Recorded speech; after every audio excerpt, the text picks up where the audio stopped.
Bharatiya Janata party सरकार ओडिशा को आसिला परे प्रकृत रे ओडिशा सहित कौन होइछ ओडिशा राज्य सहित बोधे कहार नजर लगी जाइछ। जो ओडिशा बिजु जनता दल समय रे नारी सुरक्षा को नहीं एक मॉडल तैयारी करथिला, जीरो टॉलरेंस बा शून्य सहनशीलता नीति एवं परवर्ती समय रे नारी सशक्तिकरण को नहीं भारत वर्ष रे एक उदाहरण सृष्टि करता जे किपरि भाव रे नारी समाज को राज्यर अग्रणी भूमिका दे हबो। किंतु वर्तमान खाली ओडिशा रे नुह भारत वर्ष रे जे कोनसी खबर कागज आपण उल्टेइबे ओडिशार कथा एवं व्यथा ओडिशा रे नारी सहित छात्री सहित नाबालिका सहित दुष्कर्म हलानी, गण दुष्कर्म हलानी,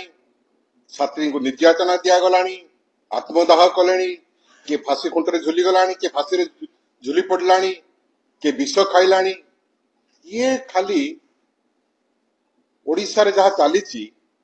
ओडिशा को भारत वर्ष रे संपूर्ण भाव निंदित कर सारे ओडिया लोक राज्य बाहर ओडिया भाई बा ओडिया भौणी मुंड टेकी चली पारु ना, कारण समस्त मनरे से गोटे प्रश्न जे किपरि घटुचे राज्य। भारतीय जनता पार्टी सरकार बारंबार घोषणा करुचंती, आह्वान दौचंती जे विकसित ओडिशा गठन करिब, समृद्ध ओडिशा गठन करिब, पूर्वोदयर मुखशाला हम ओडिशा। ये कहा को नहीं मुखशाला करिबे जो राज्य रे की अर्धाधिक जनसंख्या महिला, नारी, माँ, भौणी माने, छात्री माने असुरक्षित सुरक्षा पर प्रश्नवाची सृष्टि हेलानी। से माने एभली परिस्थिति रे कौन विकसित ओडिशा गठन करिबे?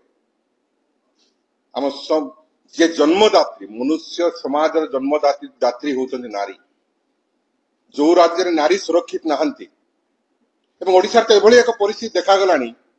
माँ माने झियो माननकु बाहर पठाइबा तो दूरर कथा, जन्म कला बेले गोटे कन्या रत्न को जन्म कला बेले 100 थर चिंता करिबे यार भविष्यत कोन।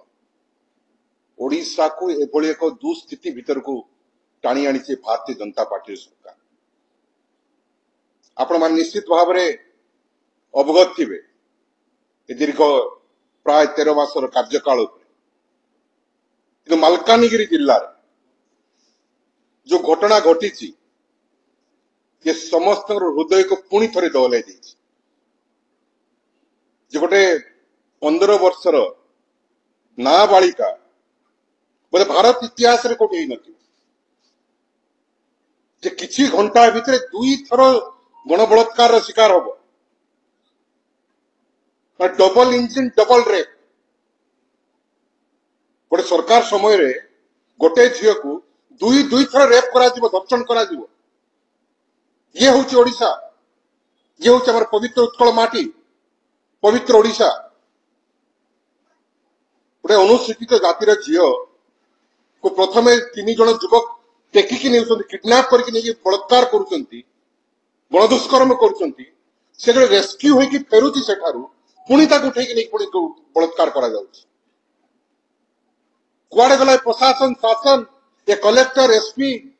ये शिशु सुरक्षा अधिकारी माने गले कुआडे सब याकू कदापि बरदास्त करा जीव नाही। ये दक्षिण ओडिशा रे गोटिए पर गोटिए घटना आपण माने मु कहि रखिबा को चाहे कि आज सकाळु 4टा बेले नवरंगपुर जिल्लार रायगढ़ ब्लॉक नर्सिंग छात्री आसिक एम्स पहुंची जीवन मृत्यु सहित संग्राम कर। डॉक्टर कहते किसी कही हम ना, जीवन संकटापन्न। प्रथमे ताको जयपुर शहर मध्य बीच बाजार रे एसल्ट करा जाउछि, मारिकी ता मुह फटे दिया जाउछि। से जेतले पुलिस स्टेशन में कंप्लेन करूछि एक्यूज को अणा जाई थाना रे किछि घंटा बसिक छाड़ी दिया गला। जेतले झियो ता घर को जाईछि एक्यूज से गाँव रे जाइकी ता सहित पुणी थे से कुकर्म करने आरंभ कला वीडियो भाइराल कर नाना निर्यातना शेष झील निजर इज्जत बचाई सम्मान बचाई जब से जानिला ता सहित न्याय हो पार ना पुलिस स्टेशन गला से पुओ आसिकी गाँव में आसी मत हरान कर बाध्य विष पी रायपुर रायपुर तक रेफर करागला मेडिकल रायपुर मेडिकल मना करदेला पुणी फेरईदेला दादा रायगढ़ पुलिस स्टेशन पुणी थे एफआईआर कला डबल इंजन डबल एफआईआर गोटे झीर दुई थर एफआईआर हो double Malkangiri double engine double rape double engine double FIR तथापि झील को न्याय मिल पाला नहीं वर्तमान उमर नवरंगपुर टीएचएस रेफर कला से आसिक निज मृत्यु सहित संग्राम कर जी सारा राज्य रे आज ओडिशार ना भू लुंठित होती माटी मिसी जाइए तत्संगे मालकानगिरी जिले शिशु सुधार गृह